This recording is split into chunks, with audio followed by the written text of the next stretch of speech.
Podeis assentar, igreja.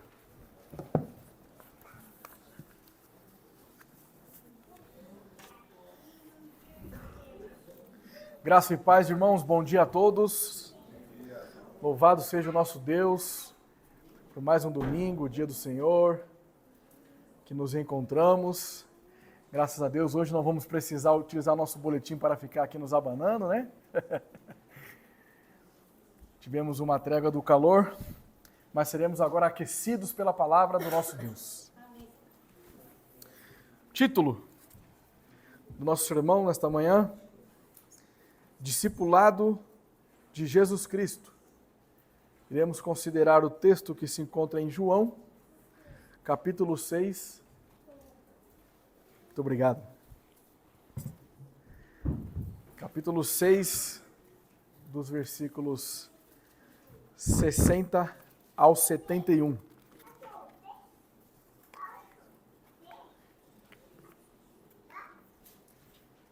Talvez você já presenciou ou ficou sabendo de uma situação semelhante à que eu vou comentar a partir de agora. Nós vivemos altos e baixos em nossas vidas. Nós, quando estamos numa circunstância positiva, onde tudo vai bem, estamos financeiramente bem, estamos felizes, estamos alegres, não nos falta nada. Nós sempre estamos rodeados de amigos. Sempre você tem pessoas que estão ao seu redor. Bate no seu ombro, te abraça.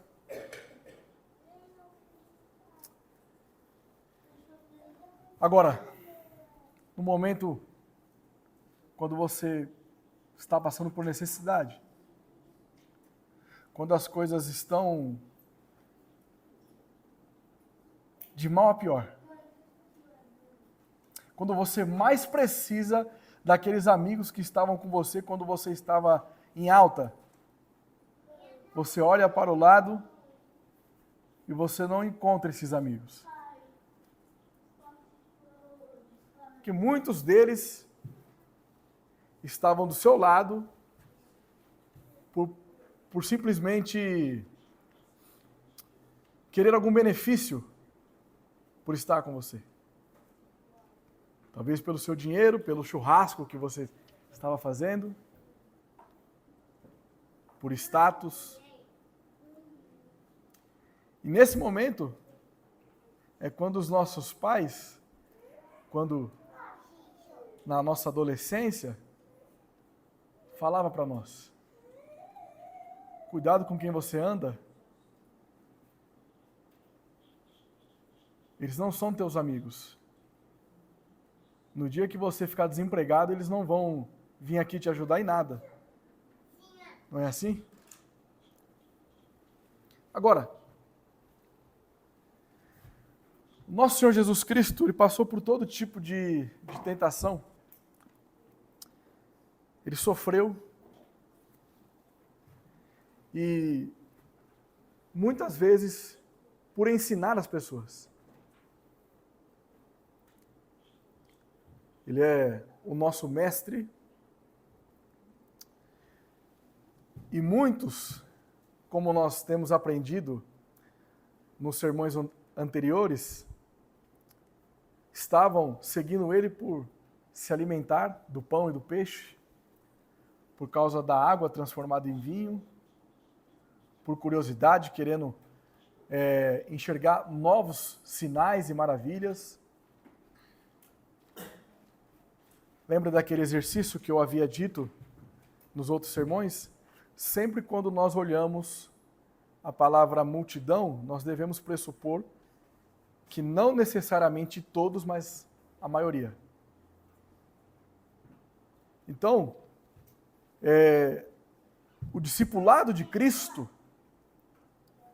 ele tem por finalidade nos ensinar o que de fato é o Evangelho.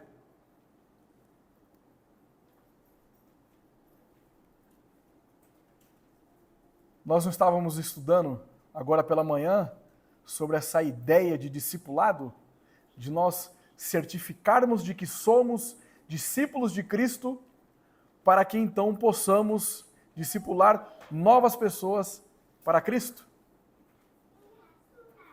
Nós não estávamos aqui falando a respeito da evangelização? Nós precisamos saber que quando as pessoas têm o conhecimento de Cristo, ocorre duas coisas. Os falsos discípulos, eles irão apostatar. Eles vão deixar a Cristo. Porque eles nunca foram de Cristo. Em contrapartida, uma outra parte irá perseverar até o fim. É a perseverança dos santos. Por isso, nosso sermão está dividido em duas partes principais: a apostasia e a perseverança dos santos. Observe essa afirmação teológica. O discipulado de Cristo tem por finalidade separar o joio do trigo. Você só conhece o joio quando a verdade é exposta. Numa igreja onde não se tem o evangelho, é muito fácil você confundir lobo com ovelha. Porque a ovelha ela não tem o conhecimento claro do que é o evangelho. Então ela é alimentada por qualquer coisa. Agora, quando você está numa igreja bíblica e o evangelho está sendo exposto, aí você vai perceber aqueles que são de Cristo e aqueles que odeiam a Cristo. Vamos ao texto. João 6, a partir do verso 70. Vamos finalizar hoje o capítulo 6 de João. Muitos dos seus discípulos, tendo ouvido tais palavras, disseram: dura este discurso, quem o pode ouvir?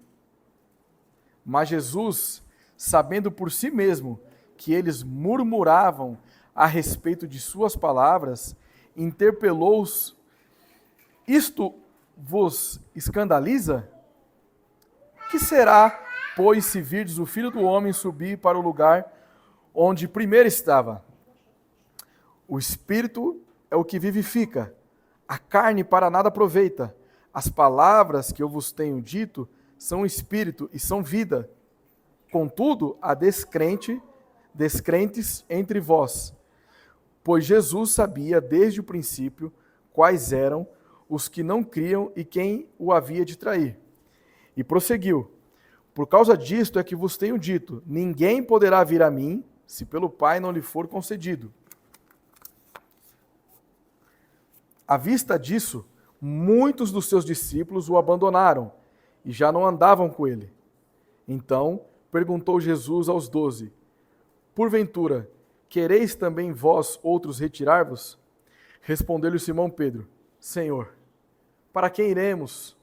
Tu tens as palavras da vida eterna, e nós temos crido e conhecido que tu és o Santo de Deus. Replicou-lhe Jesus: não vos escolhi eu em números de 12? Contudo, um de vós é diabo. Referia-se a ele, a Jesus, a Judas, filho de Simão Iscariotes, porque era quem estava para traí-lo, sendo um dos 12. Vamos orar.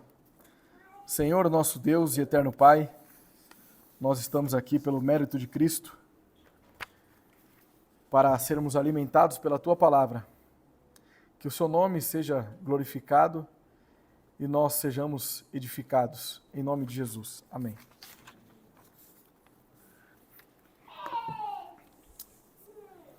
Apostasia. O discipulado de Jesus Cristo, ele tem por finalidade separar o joio do trigo. Então, o Evangelho, ele é muito mal interpretado pelas pessoas, principalmente nos debates teológicos, quando eles vão ter uma ideia de que quando as pessoas vão pregar o Evangelho, a única finalidade é que as pessoas sejam salvas. Mas o Evangelho, além de trazer as pessoas à salvação, ele também aumenta a condenação daqueles que rejeitam. É aquela parte amarga do café, que as pessoas querem ficar na superficialidade ou ali no chantilly, na coisa doce, né? Nós temos que ir no mundo inteiro e pregar o Evangelho. Não é assim que a Escritura nos ensina? Mas é o mundo inteiro que será salvo?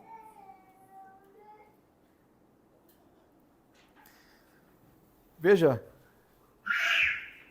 dos versículos 60 ao 62. Muitos dos seus discípulos, tendo ouvido tais palavras, disseram: duro é este discurso. Quem o pode ouvir? Mas Jesus, sabendo por si mesmo que eles murmuravam a respeito de suas palavras, interpelou-os: isto vos escandaliza? Que será, pois, se virdes o Filho do Homem subir para o lugar onde primeiro estava? Nós temos que levar em consideração aqui o significado da palavra discípulo. Um discípulo é aquele que é um estudante, um aprendiz ou um seguidor de um mestre. Ok? Então aqui nós percebemos que aquela multidão que seguia Cristo era tida por discípulos.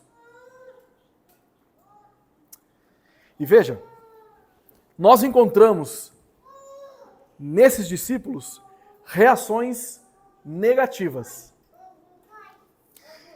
E a primeira reação negativa aqui é que nós temos uma decepção.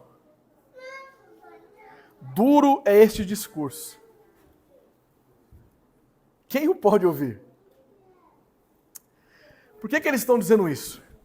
Essas pessoas, elas estavam presas em justiça por obras. Então, quando Jesus ele vem no seu discurso dizendo: olha, eu sou o pão da vida. Aquele que crê em mim tem vida.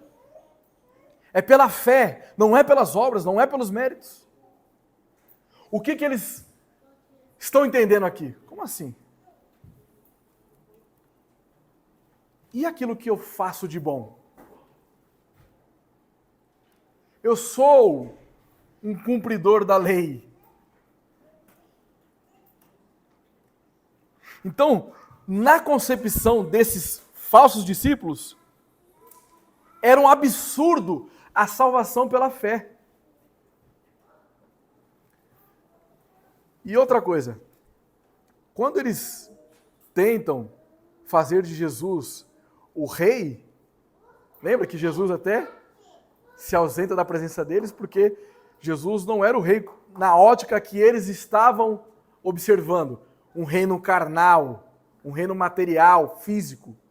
O reino de Cristo é um reino espiritual, onde ele já está governando sobre tudo e sobre todos. Mas, na concepção deles, esse não era o reino que eles esperavam. Então aqui eles estão decepcionados. E, além disso, o primeiro sintoma da apostasia inicia com a murmuração. Então, porque eles estavam tendo uma interpretação incorreta do que Jesus havia dito, porque eles estavam... Ele está ensinando para nós canibalismo? Como assim comer da minha carne? Beber do meu sangue? O que é isso? Escandalizados. Eles não estavam tendo a compreensão de que Jesus estava falando de eles olharem para Ele mesmo, Cristo, com os óculos da fé. Eles estão interpretando aquilo ali de uma maneira literal. Ou seja, já havia ali dispensacionalismo naquela época, né? Queridos, as pessoas, quando elas não compreendem o que Deus está fazendo, eles começam a murmurar. Muitos de nós aqui mesmo, quando a circunstância não está favorável, a primeira coisa que nós fazemos é reclamar. Não é verdade? Será que Deus não está me enxergando? Será que Deus não está me vendo? Estou passando aqui pela prova, estou dando glória a Deus, mas mesmo assim não está adiantando.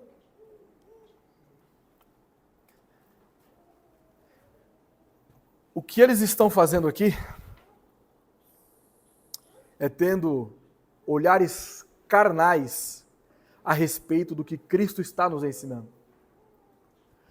Pessoas que olham para a obra de Cristo com olhares carnais não compreendem o significado espiritual de Cristo. Estão suscetíveis à apostasia. E aí Jesus diz assim, olha, que será, pois, se vides o Filho do Homem subir para o lugar onde primeiro estava?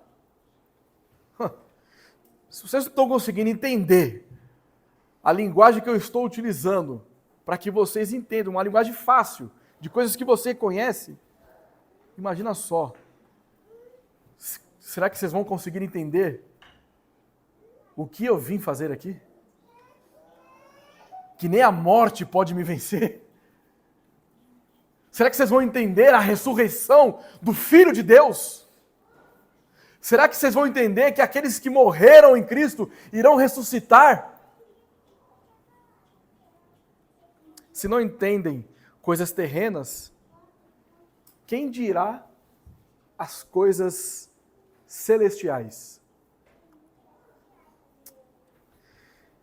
Vamos avançar um pouquinho. Aí no versículo 63, o Espírito é o que vivifica, a carne para nada aproveita. As palavras que eu vos tenho dito são Espírito e são vida. Então, Jesus aqui, ele está respondendo à má interpretação dos falsos discípulos que olhavam para essas palavras e entendiam a carne literalmente. Então, o que Cristo está dizendo aqui? Olha, porque nós enxergamos aqui, novamente, uma outra reação negativa. E agora, nós vamos ver aqui uma descrença da parte deles. Ou seja, incredulidade. Eu sou o pão da vida. Vocês não devem olhar para o que eu estou dizendo a vocês e fazer uma interpretação literal. Porque a carne em si mesma, ela não tem proveito. O que ele quer dizer com isso? Olha, vocês comer o meu corpo físico, isso nada tem proveito a vocês. Se vocês olharem para mim apenas por causa da minha existência física, corpórea, isso não tem relevância nenhuma. Nada se aproveita. Mas, se vocês olhar para mim com os óculos da fé, acompanhado pelo Espírito, eu tenho vida para vos dar. É isso que ele está dizendo. O assuntos espirituais e não as coisas pertencentes ao corpo físico. O que está acontecendo aqui, meus irmãos, é que eles estão tendo o segundo sintoma da apostasia, que é o quê? A incredulidade. Para fins de alimentação, a carne é inútil. Para fins do crer, se for considerada naturalmente por si mesma, ela é inútil. Mas para crermos, o Espírito deve estar presente. E eu sei que, por nós, sabe onde está a mãe da incredulidade? Na ignorância bíblica. Por que nós duvidamos? Por que nós, em circunstâncias, somos descrentes, incrédulos e cumprimos apenas uma agenda religiosa no domingo? Não confiando que Ele é Deus de fato. Porque nós não estamos nos alimentando da palavra. Quando você não tem o conhecimento de quem Deus é, a incredulidade ela vem sobre você. Então o primeiro sintoma é a murmuração. Ok? Nós estamos ali diante da circunstância adversa, nós começamos a reclamar, nós começamos a se entristecer, a ficar com raiva, e aí então nós somos incrédulos em nosso coração. Será mesmo? Será que eu não estou errado, não?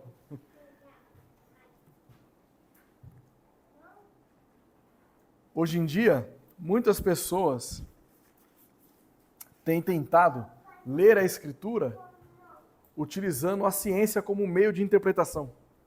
Como se a Bíblia tivesse a intenção de ser científica. Olha, a ciência diz isso aqui, mas como que a Bíblia diz? Como assim? Não é a ciência moderna que tem que subjugar a Escritura, é a Escritura que tem que subjugar a ciência. As coisas que nós não conseguimos compreender não devem ser subjugadas por nós. Como se Deus não existisse. Olha, não consigo entender isso aqui. Então a sua fé é abalada. Você começa a questionar se aquilo que você está fazendo é certo. E aí você acaba fazendo, sabe o quê? Usufruindo de boas obras. Olha, eu dou dízimo, dou oferta, eu oro, eu vou para a igreja. E por que as coisas não estão indo?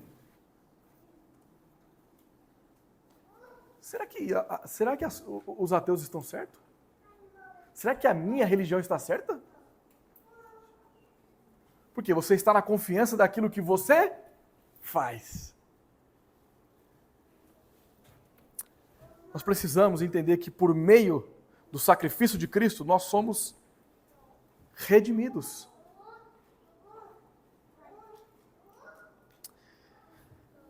Nós temos que ter a confiança no nosso Senhor Jesus Cristo. Nós temos que partir do pressuposto, não se Deus existe, mas do pressuposto de que Deus é. Deus, Ele é em todos os lugares.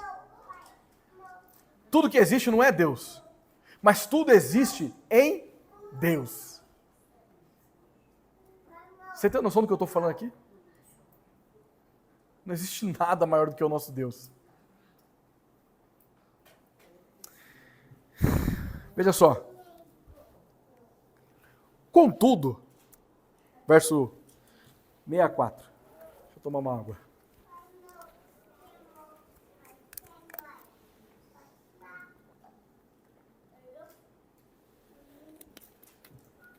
Contudo, há descrentes entre vós.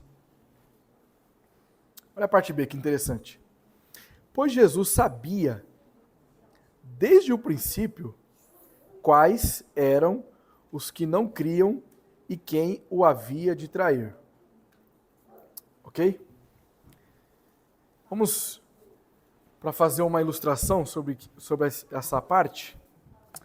João capítulo 2, versículo 23. Você pode ler para mim, irmão Leonardo? Voz de trovão, né? Estando ele em Jerusalém, durante a festa da Páscoa, muitos, vendo os sinais que ele fazia, creram no seu nome. 23, 24? Mas o próprio Jesus não se confiava a eles, porque os conhecia a todos. Amém. Você lembra dessa exposição, não lembram? Eles estavam indo até Jesus Cristo por conta dos sinais, mas Jesus já os conhecia. Olha João agora 6, 26.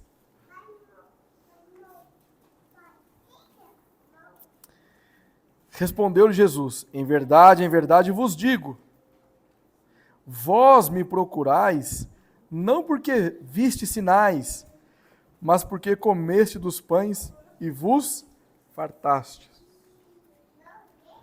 Jesus, ao contrário do que algumas fracas teologias afirmam, ele não abriu mão de nenhum dos seus atributos.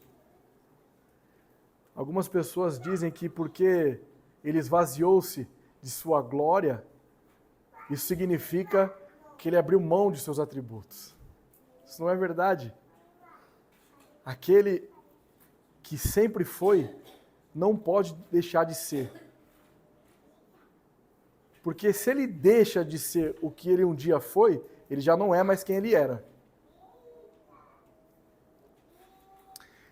Jesus está nos mostrando aqui a sua onisciência. Ele tem o pleno conhecimento de todas as coisas. Há descrente entre vós. Ele sabia desde o princípio. Esse princípio aqui também não significa no início da conversa. É desde que tudo passou a existir, ele já sabe de todas as coisas.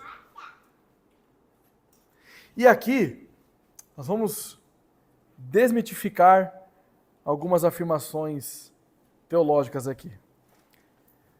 Quando Jesus diz que há descrente entre vós, porque ele sabia desde o princípio quais eram os que não cria e quem o havia de trair, como que fica então a ideia da eleição condicional? Aquela ideia de que ele olha no corredor da história e ele vê quem iria ter fé, então ele elege essas pessoas. Mas, note uma coisa, sem a regeneração, o que a humanidade sobra é só pecado. Então, quando ele olha para o corredor da história, se ele não vê a sua obra redentora, o que ele vai ver? Todos mortos em seus delitos e pecados. E aí, outro ponto. Aquela tal da graça preveniente, ou graça prévia. Que Deus capacita as pessoas a ter o entendimento de quem Ele é, e aí as pessoas podem, pelo seu livre-arbítrio, aceitar ou rejeitar a Cristo. Por quê? Ele já sabe, já.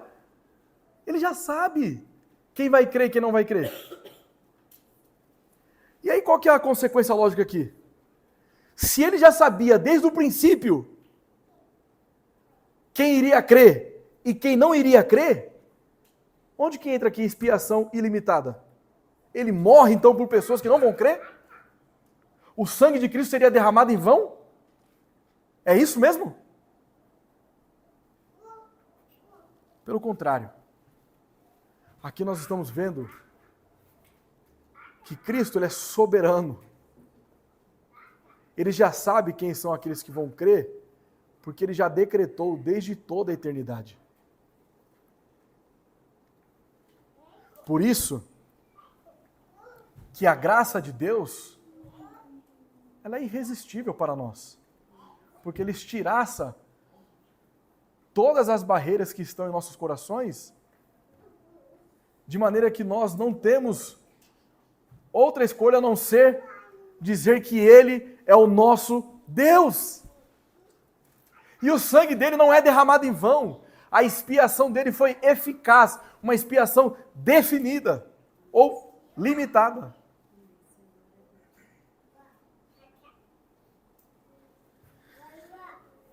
E aí, provavelmente, se algum arminiano estiver me assistindo depois, vai ficar com muita raiva de mim. Mas uma das palavrinhas que eles utilizam é que os calvinistas, eles fogem da terminologia apostasia como o diabo foge da cruz. Será que é verdade isso? Será que é verdade? Veja, apostasia é o ato de renunciar a uma crença ou uma religião. Então, a pessoa tem uma convicção e uma religião e ela decide falar, não vou mais. Ok? Nós já vamos entender mais um pouquinho sobre isso. Aqui nós vamos ter uma outra reação negativa, porque agora nós vamos ver o abandono desses falsos discípulos. Primeiro, eles são murmuradores, depois, eles são incrédulos, e agora, o último estágio aqui da apostasia. Eles abandonam as suas convicções. Dos versículos 65 e 66. E prosseguiu, por causa disto é que vos tenho dito, ninguém poderá vir a mim, se pelo Pai não lhe for concedido. À vista disso, muitos dos seus discípulos o abandonaram e já não andavam com ele. Ok? Queridos, note que no versículo 35, ninguém poderá vir a mim se pelo Pai não lhe for concedido. Se ninguém, de fato, se Cristo está falando a verdade aqui, e eu creio com todas as minhas forças que Ele está sendo verdadeiro, se o que Ele diz aqui é verdade, se só pode vir aqueles que o Pai o deu, como pode haver uma expiação ilimitada? Como pode Ele ter morrido por todos? A consequência lógica era que todos seriam salvos. O universalismo ele faz mais sentido. Porque são todos aqueles que o Pai deu a Cristo. Não são todos literalmente, são todos os que o Pai deu a Cristo. É muito claro. A persistência da vontade humana em seu pecado é a causa da rejeição.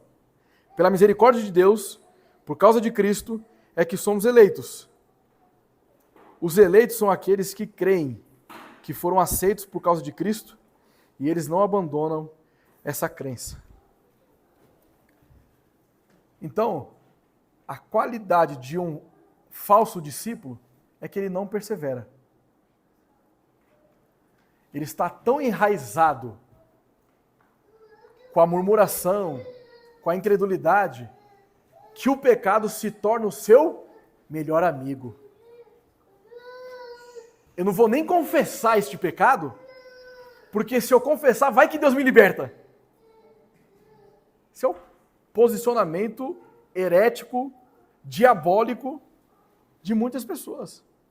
Que elas não querem confessar os seus pecados, elas não querem. Chega a um estágio que elas têm vergonha de falar com o próprio Deus que elas pecou. Não é verdade? Vamos lá.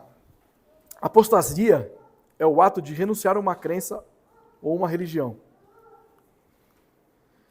Geralmente, quando nós estamos vendo debatedores nesses programas de debates teológicos, eles dizem que a apostasia é o calcanhar de Aquiles do calvinismo.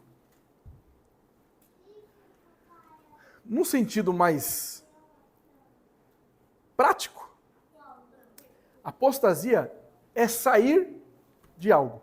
Por exemplo, uma pessoa que era escrava do alcoolismo, ela se apostatou do alcoolismo. É ruim isso? Não. Ela saiu do alcoolismo. Uma pessoa que ela estava no terreiro de Umbanda, e ela apostatou da sua crença, e agora ela é uma cristã. Está errado nisso? Então, o que traz sentido às palavras não são os significados. O que traz sentido é o contexto. Uma palavra pode ter um significado em determinado contexto. Em outro contexto, ela pode ter outro significado.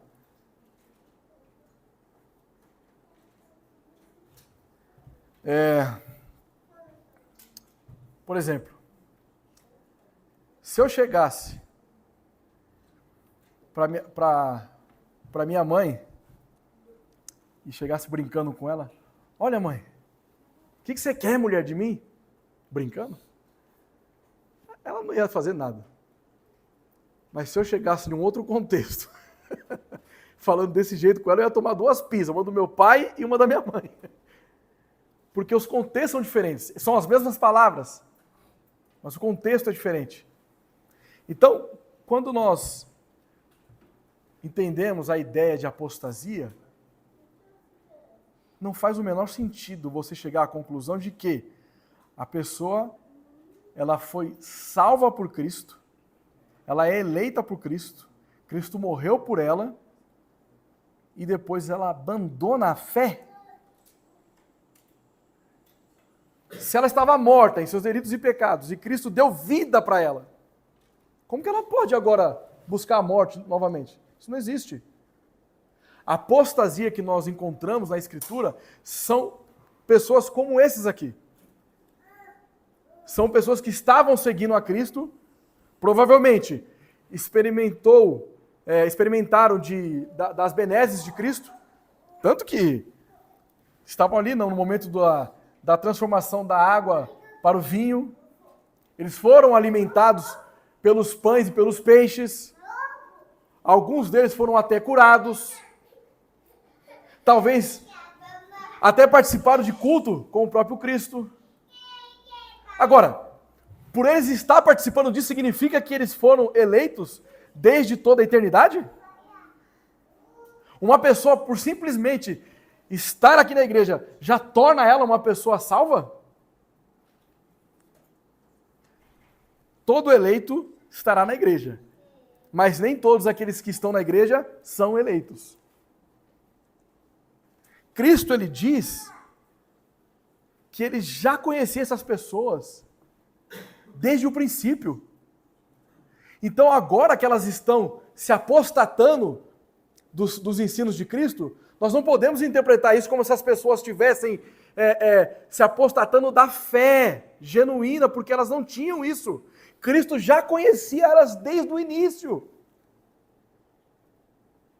Percebe que a leitura natural do texto, sem você forçar, sem você ter que ficar aqui tentando entrar no grego, se você ler o texto natural, ele conhece as pessoas, ele sabe quem são os descrentes, ele sabe até quem vai trair ele sabe quem são os seus eleitos.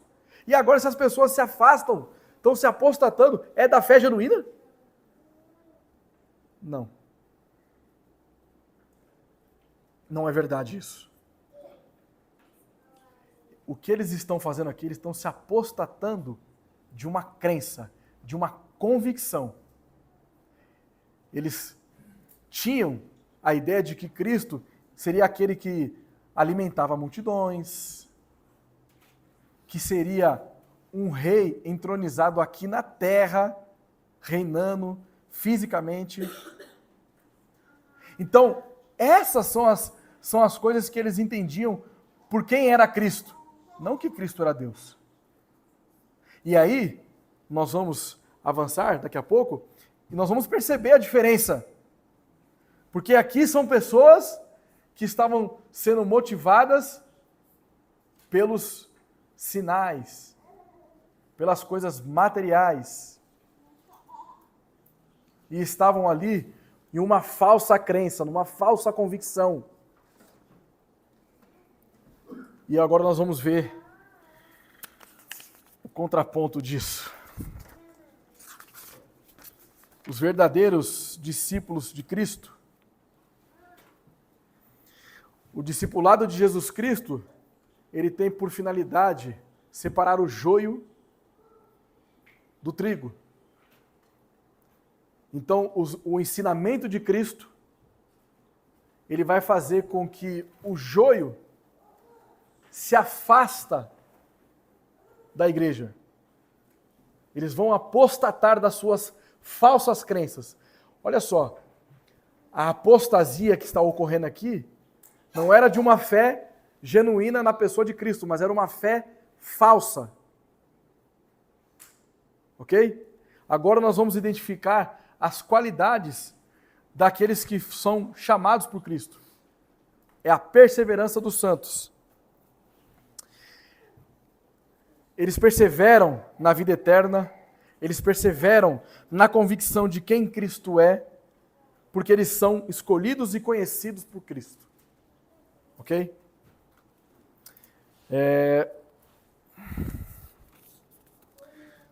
Versículo 67 e 68. Então perguntou Jesus aos 12: porventura, quereis também vós outros retirar-vos? Respondeu-lhe Simão Pedro: Senhor, para quem iremos? Tu tens as palavras de vida eterna.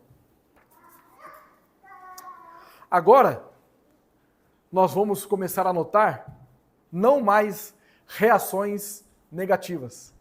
Nós teremos agora as reações positivas.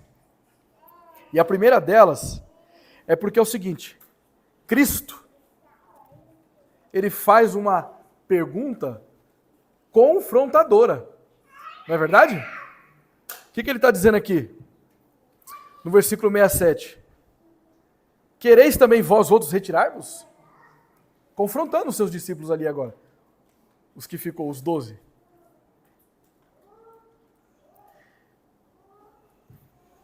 E é interessante, porque nessa pergunta, Cristo está nos mostrando que não é pela força. Ele está dizendo assim, olha, vocês têm total liberdade de ir embora também. Se vocês quiserem, pode ir. E aí? Você vê aqui então um coração transformado. Porque nós temos aqui agora uma confissão confiante nele. Senhor, para quem iremos? Tu tens as palavras de vida eterna. Pedro está mostrando aqui que ele tem Cristo não por sinais e maravilhas, ele tem Cristo por sua prioridade. Não há ninguém mais importante do que Cristo para Pedro. E note, a resposta de Pedro, ela está no plural. Senhor, para quem iremos? Ele está sendo ali o representante dos 12. Ele está mostrando qual é a primeira evidência de uma pessoa que de fato é uma cristã piedosa. Ela persevera na vida eterna. Pedro sabia que somente Cristo poderia dar vida eterna. E ele persevera nisso, ele não quer se afastar de Cristo. E ele não tenta aqui em nenhuma maneira se amarrar em suas boas obras. É o Senhor que tem vida eterna. Eu não tenho. Não tem nada que eu possa fazer, mas o Senhor tem a palavra de vida eterna. Eu não posso fazer nada. Mas o Senhor tem as palavras de vida eterna. Quem nós somos? Ontem, estava conversando com um amigo.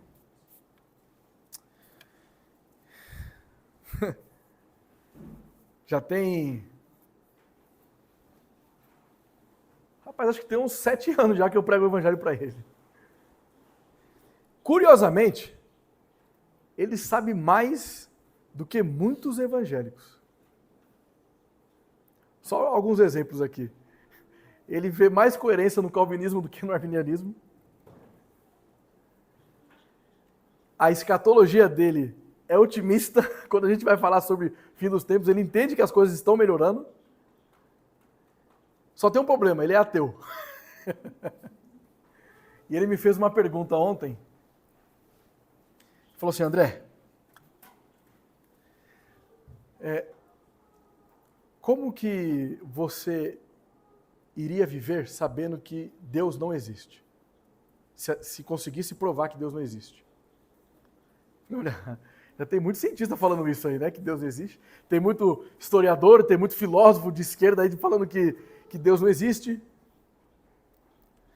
Ele falou assim, não, mas numa situação hipotética, eu queria saber se você chegasse à conclusão de que Deus não existe. Eu falei para ele, olha, eu falei aqui, quase que deu esses falsos discípulos aqui, ó, dura coisa me perguntaste. Que eu falei para eles o seguinte, olha, para ele, na verdade, a finalidade do homem é glorificar a Deus e se alegrar nele para sempre. O homem, ele foi feito à imagem e semelhança de Deus. Então, se eu tenho princípios de moralidade na minha vida, o que eu entendo que tem de bom em mim é porque Deus fez. E tudo que tem de mal em mim é a minha natureza. Logo, se Deus não existe, não faz mais sentido eu viver.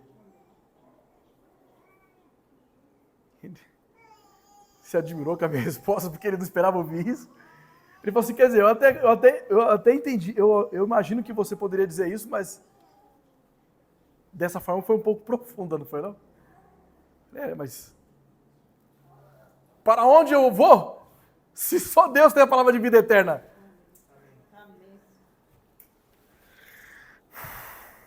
Queridos,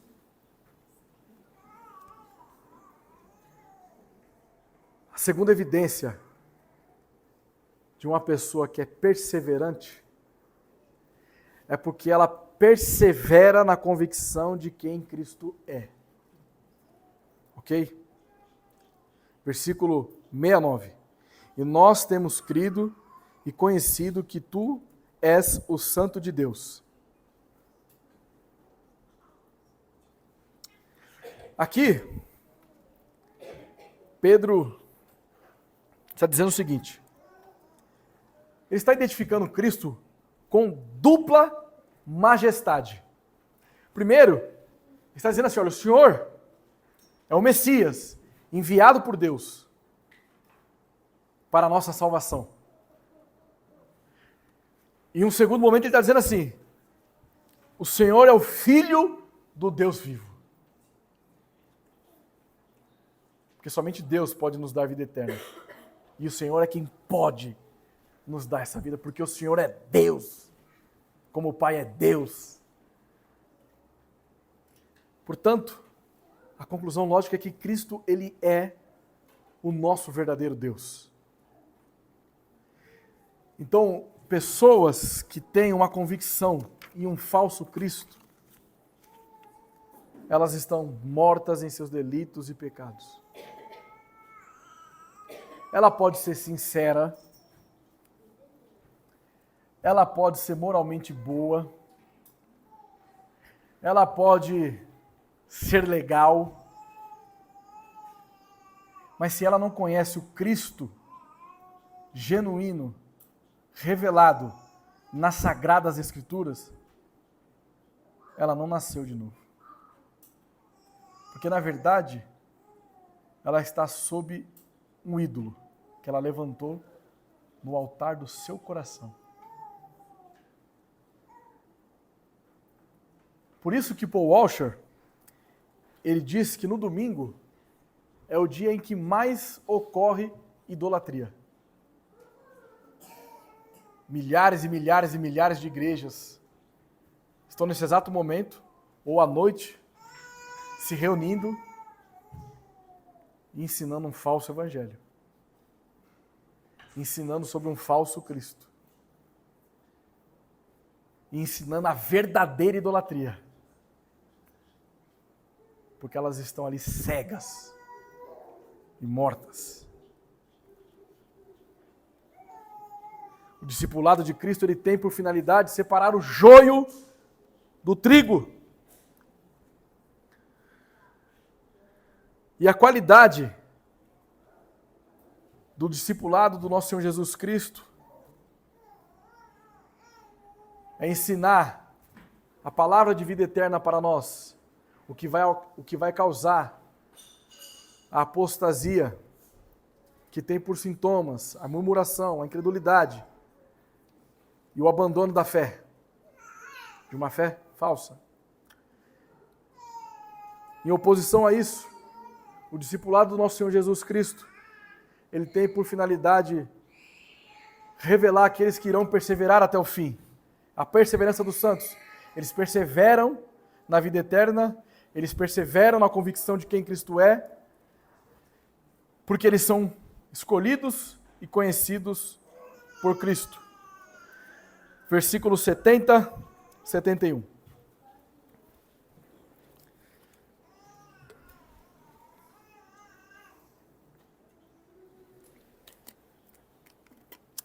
Replicou-lhe Jesus: não vos escolhi eu em número de 12? Contudo, um de vós é diabo. Já pensou? Você ouviu uma palavra dessa aqui? Ó, tem um de vocês aí que é diabo, hein? Misericórdia. Referia-se a ele a Judas, filho de Simão Iscariotes, porque era quem estava para traí-lo, sendo um dos 12. Queridos, Pedro, ele assume ali a representação dos outros discípulos. Para onde nós iremos? Falando, representando a todos. Só que Pedro, diferente de Cristo, ele não é onisciente. Ele não tem todo o conhecimento. Quando Jesus diz para ele assim, ó, não vos escolhi eu em número de 12, contudo um de vós é diabo. Pedro, você está falando por todos, mas tem um de vocês aí que não é meu. Eu sei todas as coisas, Pedro. Cristo nos conhece. Ele sabe quem aqui é ovelha e quem não é. Antes de qualquer um de nós aqui nascer, ele já sabia quem nós seríamos. Ele chamou você pelo seu nome desde a fundação do mundo.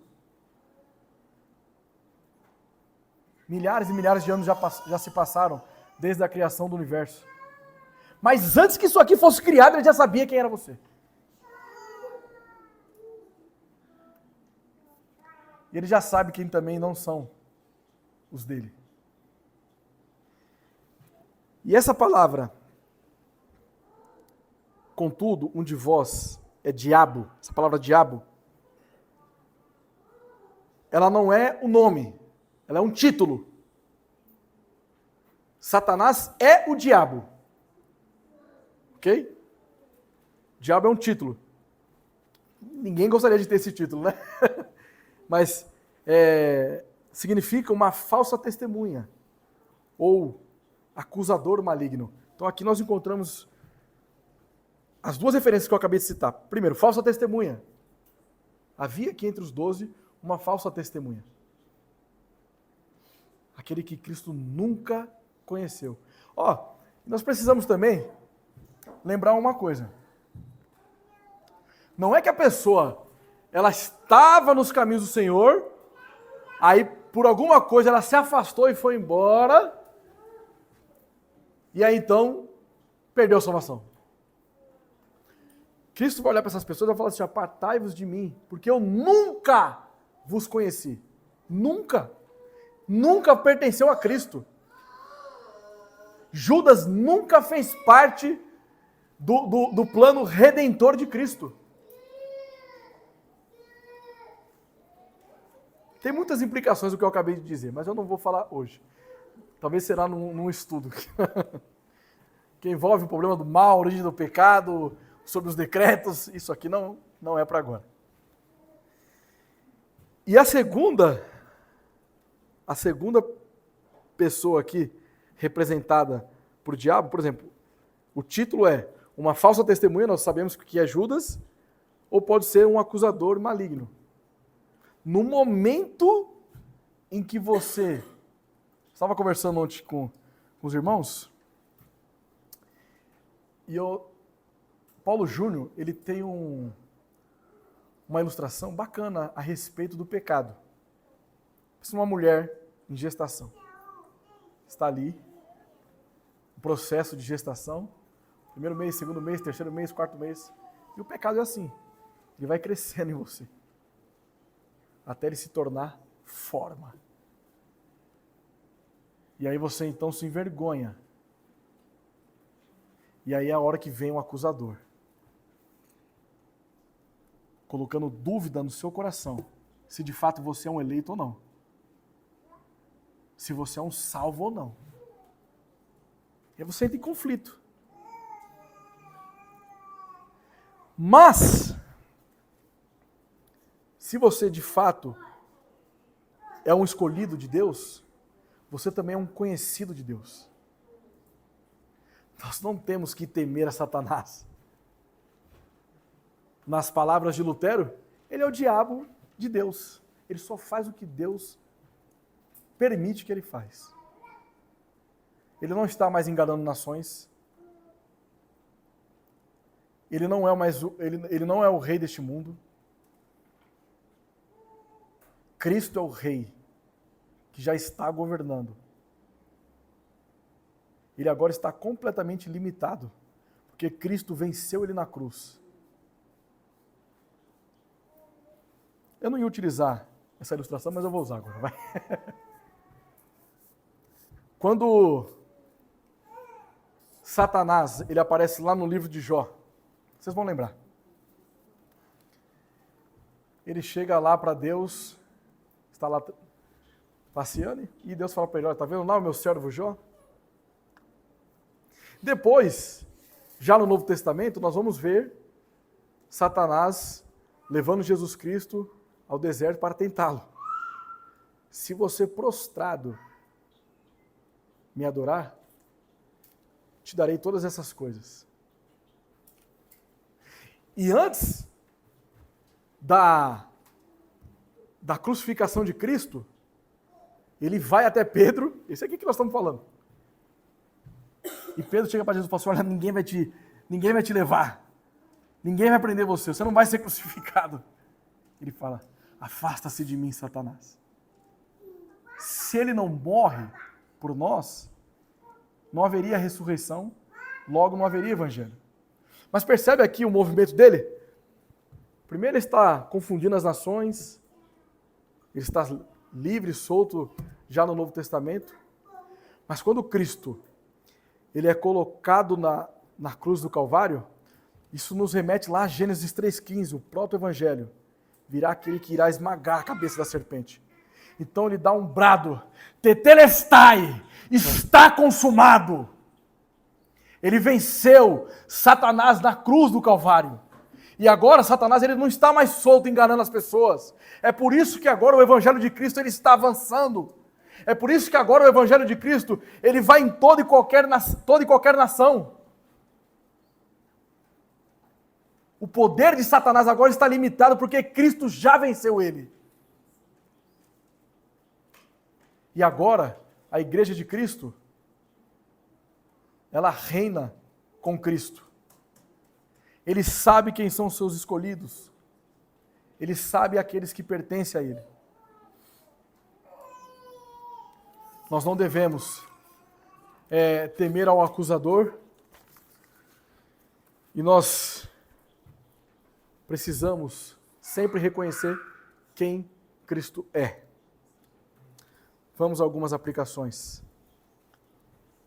A vida, ela foi criada pela palavra de Deus. Tudo que existe, existe pela palavra de Deus. Na tentação, lá no deserto, Jesus diz: não só de pão viverá o homem, mas de toda a palavra que vem de Deus. Então, Cristo ele está alinhado com toda a Escritura. É Ele que nos dá vida por meio do Espírito e da Sua palavra.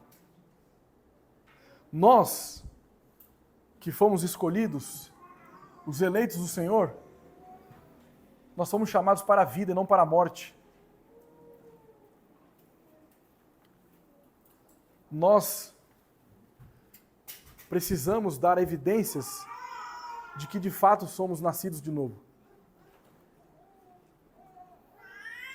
Cristo não chamou você para que você fique murmurando. Cristo não nos chamou para você ser incrédulo. Cristo não chamou você para que chegar algum tempo, ele larga você e você apostata da fé genuína. Cristo chamou você para uma vida intensa de adoração, que não tem fim. Uma vida que nós vamos estar com Ele por toda a eternidade, glorificando e adorando a Ele. Todas as vezes que nós pensarmos em reclamar, seja de qualquer coisa, precisamos pensar em quem Cristo é para nós.